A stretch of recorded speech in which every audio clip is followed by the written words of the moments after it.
तीन कारण हैं कौन कौन से मुझको भोलेनाथ बता, मुझे खोल के सारी बात बता, मुझे खोल के सारी बात बता। सुनो ध्यान से गोरा प्यारी बात बताऊं खोल के सारी, तू गोरा किस भरम न मारी। मेटी दो भरम तीन कारण कौन कौन से मुझको भोलेनाथ बता, मुझे खोल के सारी बात बता, मुझे खोल के सारी बात बता।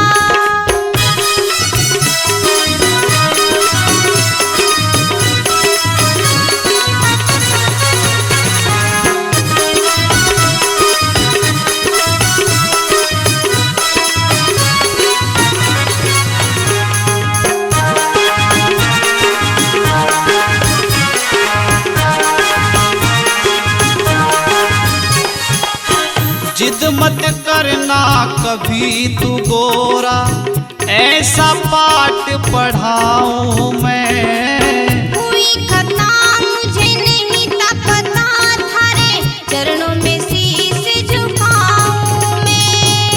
हुई खता मुझे नहीं था पता, थारे चरणों में शीश झुकाऊं मैं।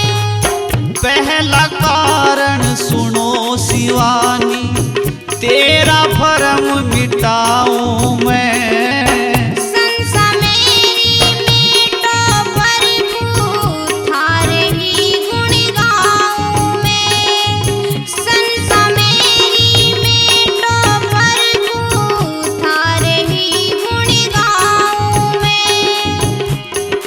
तू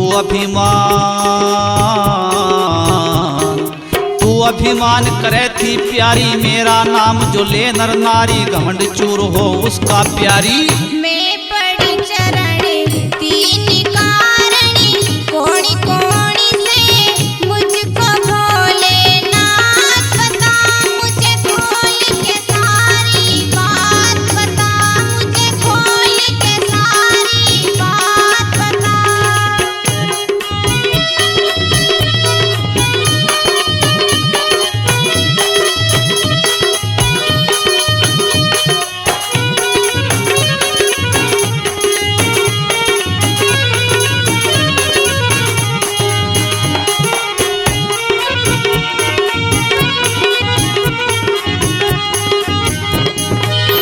दूजा रूप भविष्य में मेरा नाथ पंथ कहलावेगा। नाथ पंथ पर जाके प्रभु कैसे कष्ट मिटावेगा। नाथ पंथ पर जाके प्रभु कैसे कष्ट मिटावेगा। उस युग में राजा प्रजा को ज्ञान योग समझावेगा। ज्ञान योग मुक्ति का मार्ग क्या घर घर भिजवावेगा। ज्ञान योग मुक्ति का मार्ग क्या घर घर भिजवावेगा। 84 है सिद्धो संत, 9 नाथ और 12 पंथ, होगा फिर पाप का अंत। महकेगा चमन तीन कारण कौन कौन से मुझको भोलेनाथ बता, मुझे खोल के सारी बात बता, मुझे खोल के सारी बात बता।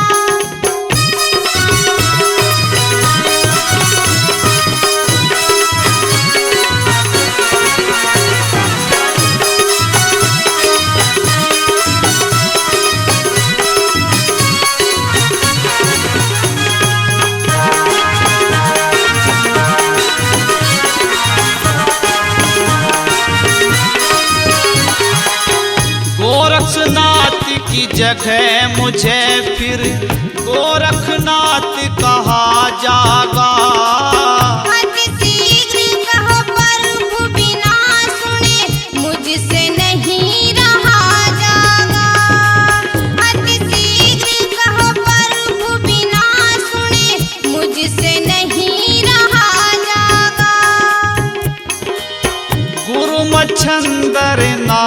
का शीशे मुझको परम कहा जागा। नाथ पंथ में भी क्या स्वामी अत्याचार सहा जागा।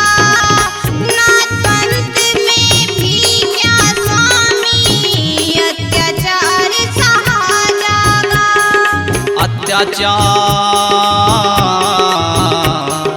अत्याचार सहे ना कोई, भूखा प्यासा रहे ना कोई, धर्म की चर्चा घर घर होई। मैं थारी शरण तीन कारण, कौन कौन से मुझको भोलेनाथ बता। मुझे खोल के सारी बात बता, मुझे खोल के सारी बात बता।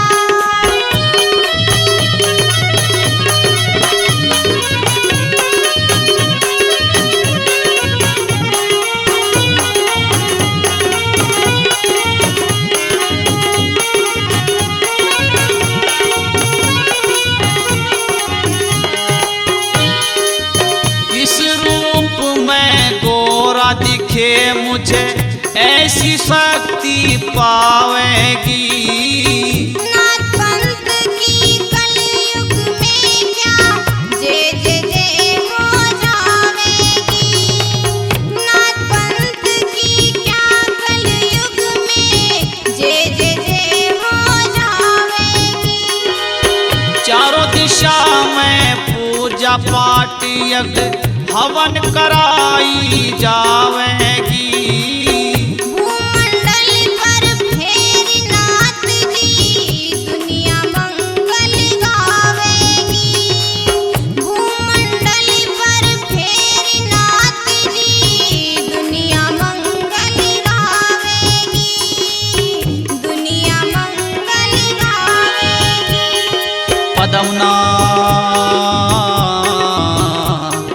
पदमनाग होगा अवतारी, राकेश बन जागा पुजारी, वेद पाल ने बात विचारी। सबको हो दर्शन